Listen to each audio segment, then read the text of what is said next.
On va parler justement de l'indice, des indices, notamment l'indice parisien, avec notre invité Stéphane Sauduteil, donc fondateur de Technibourse et des robots. Bonjour Stéphane.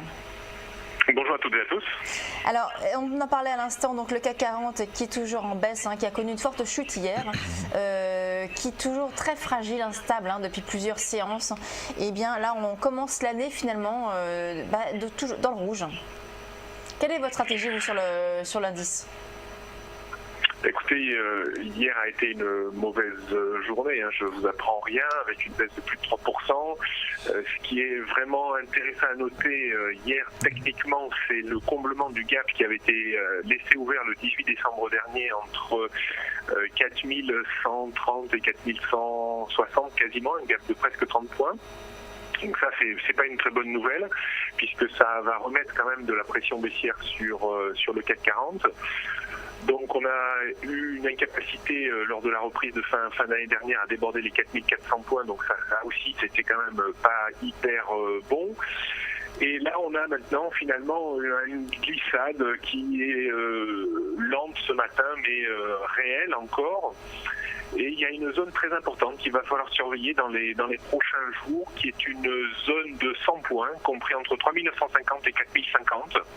Et je pense que si on devait passer en dessous de cette zone, eh bien on n'aurait pas vécu encore le pire et on pourrait revoir les 3800 points que l'on avait vus au dernier trimestre de l'année dernière.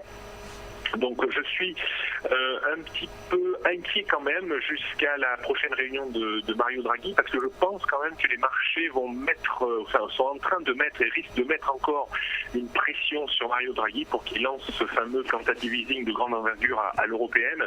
Donc je pense qu'au mieux, on ira quand même chercher 3950, 4050 points d'ici fin janvier, et au pire, on pourrait tout à fait envisager un retour dans une zone assez large, compris entre 3006 et 3008.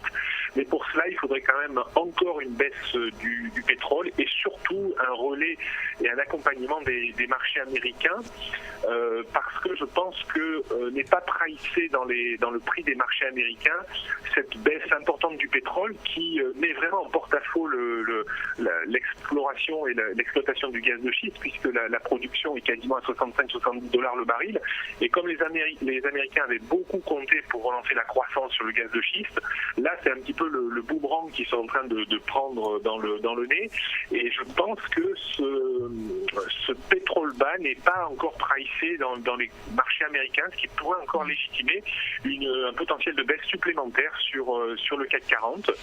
Mais attention quand même, plus on s'approchera de la réunion de la Banque Centrale Européenne, et plus il faudra se méfier, parce que si Mario Draghi sortait vraiment l'artillerie très lourde, on pourrait remonter aussi vite qu'on est descendu. Donc je reste très méfiant quand même jusqu'au 20 janvier, et après attention à ce que dira Mario Draghi. Est-ce que vous ne pensez pas que finalement les investisseurs ont déjà pris en compte un possible quantitative easing de la BCE, sachant que ça fait plusieurs mois qu'on en parle, ça fait plusieurs mois qu'on voit également les indices parisiens, les indices européens sous-performer les hausses. C'est vrai que les sommets sont toujours plus bas et les plus bas quand même souvent plus forts, plus bas. Donc est-ce que vous ne croyez pas que finalement c'est déjà intégré et que même s'il y a un quantitative easing, eh bien il n'y aura pas forcément d'impact sur ces marchés européens?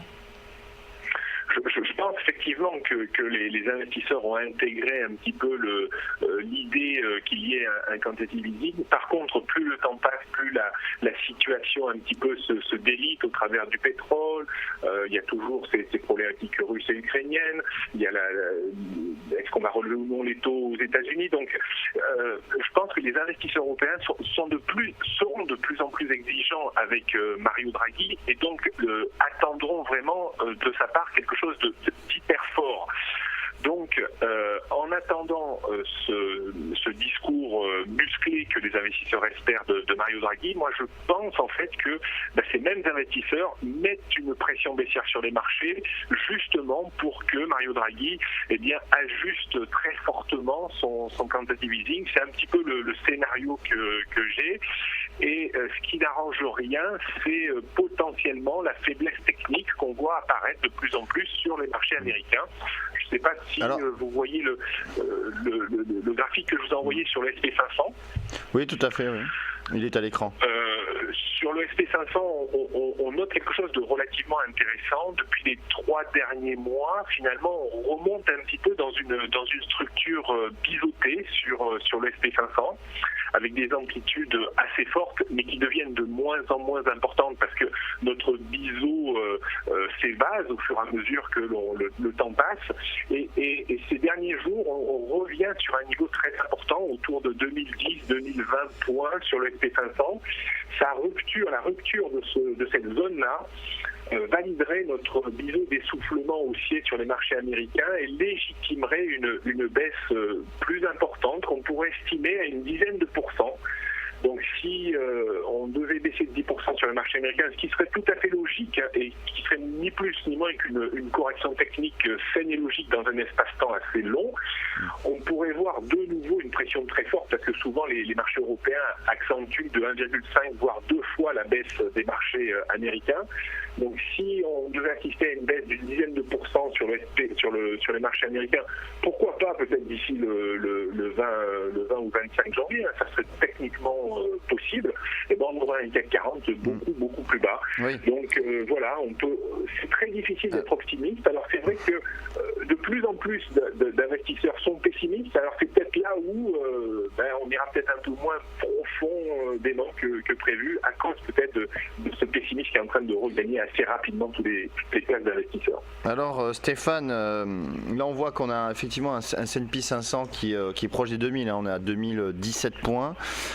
Si on perd, donc si on casse le bas du biseau que vous avez tracé sur le graphique et que on baisse d'une dizaine de pourcents, on pourrait revoir selon vous les 1800 points sur le S&P. Ça peut être un objectif là sur les 2-3 prochaines semaines.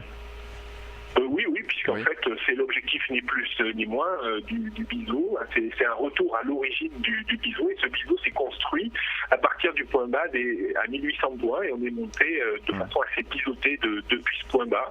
Donc la théorie du biseau, j'invente rien, c'est vraiment quelque chose de très chartiste qu'on voit dans tous les livres.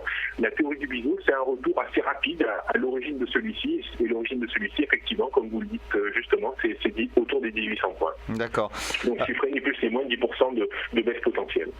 Bon, on verra ça dans les prochains jours, dans les prochaines semaines. Concernant l'euro-dollar, on a vu que cet euro, pendant justement la fête, les fêtes de fin d'année, a continué sa glissade, notamment dû au propos de Mario Draghi la semaine dernière, qui s'est encore montré extrêmement accommodant. On a un euro qui a fait un plus bas de 9 ans face au dollar à 1,1860. Actuellement, est-ce que pensez-vous pas que cet euro soit survendu actuellement et qu'on puisse assister tout de même à un petit rebond avant justement la conférence de presse de Mario Draghi et la réunion de la BCE qui interviendra donc le 22 janvier? Si on regarde l'euro-dollar sur un espace-temps relativement dégagé sur les 10 dernières années, ces 10 dernières années, on a une bande de support où on a systématiquement rebondi sur l'euro-dollar. Cette bande de support, on peut la tracer entre 1,1640 et 1,20. Ça veut dire que là, on est en train vraiment de rentrer à l'intérieur de cette bande de support de très long terme. On a atteint un point bas important hier, vers 1,1870. C'est un point bas qui remonte au 7 juin 2010. Donc théoriquement, et puis dans une situation un petit peu de sell-off avec les événements liés à la Grèce et le discours surtout d'Angela Merkel qui pourrait être favorable à une sortie de la Grèce de la zone euro, donc ce qui a mis encore une pression baissière sur l'euro, puisque si on commence à sortir la Grèce, donc on ne sortirait pas le Portugal, puis l'Espagne, puis la France, et ce qui légitime encore une baisse de l'euro. Moi je pense que cette baisse, compte tenu des éléments nouveaux que l'on a avec le discours maintenant un petit peu plus dur d'Angela Merkel vis-à-vis de la Grèce, on pourrait encore glisser, à mon sens, vers 1,1640. Et je crois qu'il ne faut pas attendre d'amélioration significative sur l'euro tant qu'on n'aura pas débordé 1,20 qui, à mon avis, maintenant va servir vraiment de résistance assez forte à court terme. Donc c'est vrai que d'un point de vue historique, ça pourrait être tentant de se dire on n'est pas loin ou proche d'un point bas ou au moins d'un point de rebond temporaire et d'acheter autour des 1,1870 si on y revient de nouveau. Mais moi j'aurais tendance plutôt à être, si on voulait être contrarien, à attendre éventuellement 1,1640 ou 1,1650 par là, une dernière vague de baisse peut-être avant probablement le discours de Mario Draghi courant janvier, pour peut-être tenter un rebond réflexe au moins en direction de 1,20 voire 1,2250. Alors 1,2250 c'est très loin maintenant, mais c'est le niveau qu'il faudrait déborder pour prendre un petit peu le coup à cette tendance baissière de moyen et long terme maintenant qu'on a sur l'euro-dollar. Donc là, alors, Stéphane, si on envisage le scénario... Oui. Non, allez-y, oui, terminé.